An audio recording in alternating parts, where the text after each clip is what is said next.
बिस्मिल्लाहिर्रहमानिर्रहीम। अस्सलाम वालेकुम फर्स्ट ईयर। उम्मीद है आप सब खैरियत से होंगे। लास्ट लेक्चर में हमने चैप्टर नंबर 9 स्टार्ट किया था और उसके दो लेक्चर पढ़ लिए थे। एक था वेव फ्रंट और दूसरा हाइजीन प्रिंसिपल। फर्दर प्रोसीड करते हैं। नेक्स्ट टॉपिक लेक्चर में हम दो टॉपिक्स करेंगे, एक है कोहेरेंट सोर्सेज, दूसरा है interference of light. Coherent sources chapter number 9 का और interference of light. What are coherent sources? बहुत आसान है बच्चों, इसका कंसेप्ट बहुत ही इजी है कि कोहेरेंट सोर्सेज क्या है। कंसिडर कर लेते हैं, पहले इसकी डेफिनेशन को समझ ले। The source which produces wave having the same frequency, equal और कंपेरेबल एम्पलीट्यूड। एक ऐसा सोर्स जो कि लाइट प्रोड्यूस कर रहा है, जो कि लाइट वेव प्रोड्यूस कर रहा है, और वो जो वेव प्रोड्यूस कर रहा है उसकी फ्रीक्वेंसी सेम हो, दो सोर्सेज हो और दोनों सोर्सेज लाइट वेव प्रोड्यूस कर रहे हो, उसकी फ्रीक्वेंसी सेम हो, सेम फ्रीक्वेंसी हो, एम्पलीट्यूड इक्वल हो या कंपेरेबल इक्वल हो, एंड फेज डिफरेंस उनके दरमियान कांस्टेंट हो, जो एंगल डिफरेंस है वो कांस्टेंट हो। ऐसे सोर्सेज को हम कोहेरेंट सोर्स कहते हैं। जिससे बच्चों देखो, हमारा जो लाइट का सोर्स है वो है सन। सन से हमें लाइट एनर्जी मिलती है, वो भी एक तरह से कोहेरेंट सोर्स की तरह एक्ट करता है। जैसे आप आर्टिफिशियल सोर्सेज देख सकते हो, हॉट बॉडीज हो गई, जैसे ये हमारे बल्ब है, ये भी हीट अप होके हमें लाइट देते हैं। यहाँ पे इलेक्ट्रॉन एक्साइट और डी एक्साइट होते हैं, तो इनकी जो फेज में डिफरेंस आ जाता है, एम्पलीट्यूड कम या ज़्यादा हो सकता है, लेकिन जब इनका एम्पलीट्यूड, इनकी फ्रीक्वेंसी और फेज डिफरेंस कांस्टेंट हुआ, तो ऐसे सोर्सेज को हम कोहेरेंट सोर्स कहते हैं। Interference of light.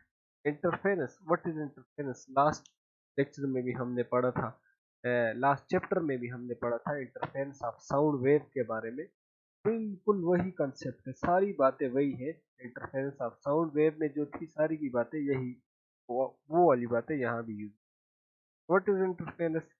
The effect produced by the superposition of wave. The effect produced by the superposition of wave from to coherent source.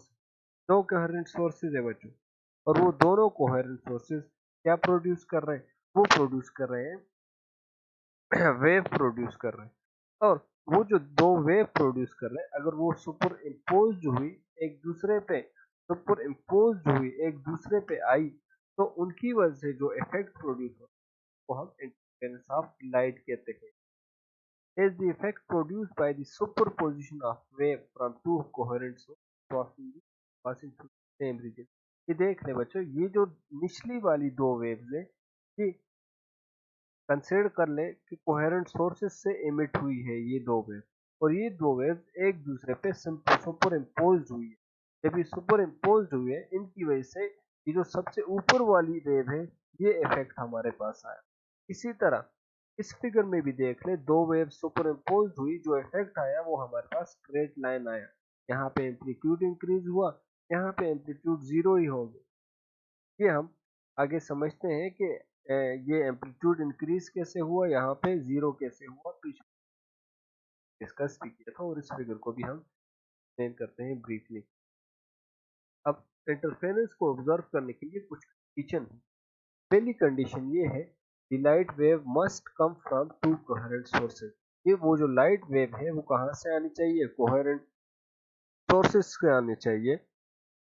Amplitude of wave, उन दोनों wave का एम्पलीट्यूड कंपेरेटिवली या nearly equal होना चाहिए। और light must be monochromatic, single colour single wave की होनी चाहिए। पार्ट डिफरेंस, जो उनके दरमियान पार्ट डिफरेंस आगे डिफाइन करते हैं, पार्ट डिफरेंस क्या है? Of the wave from the two sources must be small. के दरमियान जो डिस्टेंस होगा, दो वेव्स के दरमियान जो डिस्टेंस होगा, उसको पार्ट डिफरेंस कहते हैं। वो क्या होना चाहिए? वो स्मॉल होना चाहिए। The principle of linear superposition must be जो लीनियर सुपरपोजिशन का प्रिंसिपल हो वो भी एप्लीकेबल हो। मतलब साइन को भी अकाउंट में लेना है। अगर दो वेव्स का क्रस्ट आ जाए तो उनको हमने पॉजिटिव पॉजिटिव लेना है, और अगर एक का क्रस्ट दूसरे का क्रस्ट आ जाए तो ट्रफ आ जाए तो प्लस माइनस होगा, साइन को भी अकाउंट में लेगा, यही कहता है। ये है बच्चों, देख ले, ये एक लाइट सोर्स है, यहाँ से लाइट जनरेट होती है, इसके आगे हमने एक स्लिट रखा है, एक दीवार रखी है, एक उस दीवार में एक होल है। अब यहाँ से लाइट पास करेगी as according to Huygens principle, ये जो होल होगा, ये जो पॉइंट होगा, ये एक्ट करेगा सेकेंडरी वेवलेट्स लेट्स की तरह। यहाँ सेकेंडरी वेवलेट्स जनरेट होगी, वो फर्दर मूव करेगी, अगला जो वॉल है उसमें दो होल्स है, वहां से ये सेकेंडरी वेवलेट पास होगी। जब वहां से ये सेकेंडरी वेवलेट्स पास होगी तो वो एक दूसरे पे सुपर इम्पोज होगी। जब वो लाइट वेव सुपर इम्पोज होगी तो हमें सामने स्क्रीन पे उसके रिजल्ट मिलेंगे, कहीं पे ब्राइट पे डार्क फ्रिंज। कैसे ब्राइट और डार्क फ्रिंजेस मिलते हैं, ये हम आगे इसकी टाइप्स में देखते हैं। दो तरह की इंटरफेरेंस है बच्चों, एक को हम कंस्ट्रक्टिव इंटरफेरेंस कहते हैं, एक को हम डिस्ट्रक्टिव इंटरफेरेंस कहते हैं। कंस्ट्रक्टिव इंटरफेरेंस में रिजल्टेड एम्पलीट्यूड इंक्रीज हो जाता है। देख लो, ये दो वेव्स है, जब ये दो वेव एक दूसरे पे सुपर इम्पोज्ड होगी तो देखो सुपर पोजिशन प्रिंसिपल अप्लाई करो, क्रस्ट और क्रस्ट आ रहा है, तो इन दोनों का एम्पलीट्यूड एड अप हो जाएगा। जब एड अप होगा तो हमें रिजल्टेंट एम्पलीट्यूड मैक्सिमम मिलेगा। फॉर साउंड, साउंड के लिए तो लाउडनेस इंक्रीज हो जाएगी, लाइट के लिए क्या होगा, ब्राइटनेस इंक्रीज हो जाएगी। ये देख लो, इस फिगर में, पिछले फिगर में पे हमें ब्राइट फ्रिंजेस भी मिल रहे हैं। वो ब्राइट फ्रिंजेस हमें ये शो कर रहे हैं कि इस पॉइंट पे दो वेव जो सुपर इम्पोज हुई है वो कंस्ट्रक्टिव इंटरफेरेंस कर रहे हैं, मतलब उनका क्रस्ट क्रस्ट आ रहा है एक दूसरे पे और उनका एम्पलीट्यूड इंक्रीज हो गया। That was constructive interference. बच्चों इसी तरह डिस्ट्रक्टिव इंटरफेरेंस में है, लेकिन डिफरेंस ये है, वहां पे जो वेव का एम्पलीट्यूड होगा वो जीरो हो जाएगा, डिक्रीज हो जाएगा। लाइट साउंड वेव्स के लिए हमें जो आवाज सुनाई देगी वो कम सुनाई देगी, और लाइट के लिए ब्राइटनेस डिक्रीज हो जाएगी, हमें डार्क फ्रिंज। देखो, इसका क्रस्ट और निचले का ट्रफ आ रहा है, पॉजिटिव नेगेटिव कैंसिल कर लेंगे, एज रिजल्ट एम्पलीट्यूड जीरो हो जाएगा, या हम कह सकते हैं डिक्रीज हो जाएगा। तब जब एक का क्रस्ट और दूसरे का ट्रफ एक दूसरे के ऊपर आ जाए तो उसका एम्पलीट्यूड डिक्रीज होना शुरू हो जाता है, और ऐसे इंटरफेरेंस को हम डिस्ट्रक्टिव इंटरफेरेंस कहते हैं। इस फिगर में आप देख लो, आपको डार्क फ्रिंजेस मिलेंगे, आपको जहाँ पे डार्क फ्रिंजेस मिलेंगे वहां पे जो इंटरफेरेंस हुई होती है वो डिस्ट्रक्टिव इंटरफेरेंस हुई होती है, और डिस्ट्रक्टिव इंटरफेरेंस में एम्पलीट्यूड डिक्रीज हो जाता है। ये दोनों में डिफरेंस देख लें। कंस्ट्रक्टर में कंस्ट्रक्टिव में रिजल्टेंट एम्पलीट्यूड इंक्रीज हो जाता है, जबकि डिस्ट्रक्टिव में रिजल्टेंट एम्पलीट्यूड डिक्रीज होता है। कंस्ट्रक्टिव में जो लाइट के लिए होती है ब्राइटनेस इंक्रीज होती है, और डिस्ट्रक्टिव में ब्राइटनेस डिक्रीज होती है। पाथ लेंथ अभी पीछे हमने डिस्कस किया था कि व्हाट इज पाथ डिफरेंस, तो उसको समझने के लिए मैंने कुछ एनिमेशन दी है, पहले इसको समझ लें। ये हमारे पास एक कंप्लीट वेव है, ये उसका क्रस्ट शो कर रहा है, और ये उसका एम्पलीट्यूड है, ये उसका ड्रॉप शो कर रहा है। ऑलरेडी हम इसको चैप्टर नंबर 8 में पढ़ चुके हैं।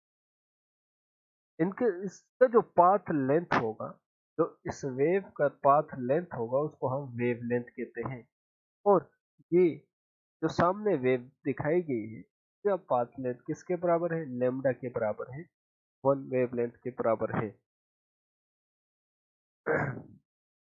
फेज, इनका फेज या इनका एंगल, फेज भी कहते हैं, एंगल भी कहते हैं। एक कंप्लीट वेव का कितना होगा, जीरो से स्टार्ट लेता है 90, देन 180, 180 से फिर 360, 180 पे पाई होता है और 360 2 पाई। एक कंप्लीट वेव के लिए जो एंगल होगा वो 2 पाई और 360 होगा बच्चों, ये बात ध्यान में रख लें। कंस्ट्रक्टिव इंटरफेरेंस के लिए क्या कंडीशन है कि कंस्ट्रक्टिव इंटरफेरेंस कब होगी, दो सोर्सेस से दोनों वेव जनरेट कर रहे हैं, लाइट वेव जनरेट कर रहे हैं, और दोनों कोहेरेंट सोर्सेस है। अगर दोनों वेव के दरमियान पाथ डिफरेंस जीरो होगा, या फेज डिफरेंस उनके दरमियान जीरो आ गया, फेज एंगल, एंगल अगर उनके दरमियान जीरो आ गया, तो जो इंटरफेरेंस होगी वो कंस्ट्रक्टिव इंटरफेरेंस होगी, क्योंकि उनका एम्पलीट्यूड इंक्रीज हो। एक कंडीशन तो ये है, अगर उनके दरमियान फेज डिफरेंस 2 पाई का हुआ। कितना हुआ बच्चों? फेज डिफरेंस 2 पाई का हुआ, मतलब एंगल का डिफरेंस 2 पाई हुआ, और पार्ट डिफरेंस मतलब उनके दरमियान डिस्टेंस, दो वेव्स के दरमियान डिस्टेंस कितना हुआ, वो अगर लेमडा के बराबर हुआ। देखो इसके बराबर 0 से स्टार्ट होता है, यही हमने पढ़ा था, यहाँ तक का जो पार्ट डिफरेंस होगा वो 1 लेमडा के बराबर, तब जो इंटरफेरेंस होगी वो कंस्ट्रक्टिव इंटरफेरेंस होगी, और जो रिजल्टेंट वेव होगी उसका एम्पलीट्यूड इंक्रीज होना शुरू करेगा। तीसरी कंडीशन ये है कि अगर हम पार्ट डिफरेंस 2 पाई रखें, पार्ट डिफरेंस कितना बच्चों? 2 पाई, यहाँ तक 1 पाई पार्ट डिफरेंस, यहाँ तक 2 पाई पार्ट, और फेज डिफरेंस अगर हम 4 पाई रख लें, तब भी जो इंटरफेरेंस होगी वो कंस्ट्रक्टिव होगी। देखो यहाँ पे इसका क्रस्ट ट्रफ और यहाँ ट्रफ, यहाँ दोनों मीट हो रहे हैं, क्रस्ट और क्रस्ट आ रहे हैं, तो रिजल्टेंट एम्पलीट्यूड क्या होगा? इंक्रीज होगा, और जो इंटरफेरेंस होगी वो डिस्ट्रक्टिव इंटरफेरेंस। इसी तरह अगर हम further on 4 pi path difference 4 पाई कर ले और 4 फेज डिफरेंस 8 पाई कर ले, तो जो इंटरफेरेंस होगी वो कंस्ट्रक्टिव इंटरफेरेंस की बच्चों। इसी तरह अगर आप पार्ट डिफरेंस को 6 पाई कर लो और फेज डिफरेंस को 10 पाई कर लो, तब भी कंस्ट्रक्टिव होगी। अब डिस्ट्रक्टिव इंटरफेरेंस के लिए ये लिखना है, पार्ट डिफरेंस कितना होना चाहिए? 1 pi 2 pi 3 pi 4 pi up to so on N lambda, sorry 1 lambda 2 lambda 3 lambda 4 lambda up to so on. आप 1 2 3 की जगह n पुट कर ले तो ये बन जाएगा formula, path difference must be equal to n lambda where n is equal to 1 2 3, और फेज डिफरेंस कितना होना चाहिए? 2n lambda where n is 2, even where n is 1 2 3 4 5 6। ठीक है, तो जो इंटरफेरेंस होगी वो कौन सी होगी? Constructive interference.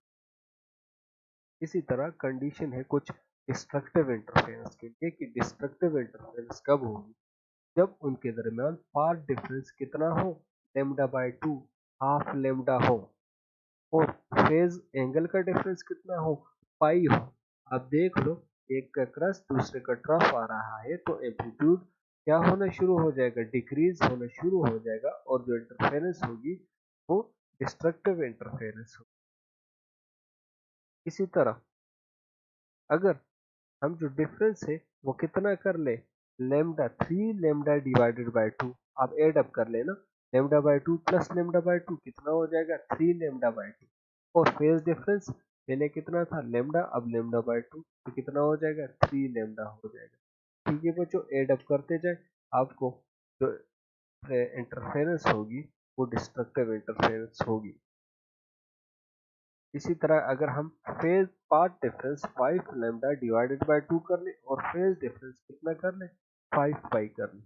देखो पाई यहाँ तक कितना था? 2 पाई, यहाँ तक कितना हो गया? 2 पाई। इन तीनों को एड अप कर लो तो आपके पास 2 4 और 5 पाई आ जाएगा, और इनको एड अप कर लो, एलसीएम लो, तो आपके पास पार्ट डिफरेंस कितना आ जाएगा? 5 लेमडा डिवाइडेड बाय 2।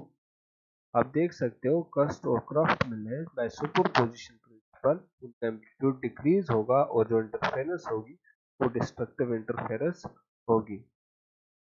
इसी तरह फर्दर जो कंडीशन है वो पार्ट डिफरेंस के लिए 9 पाई बाय 2 है, और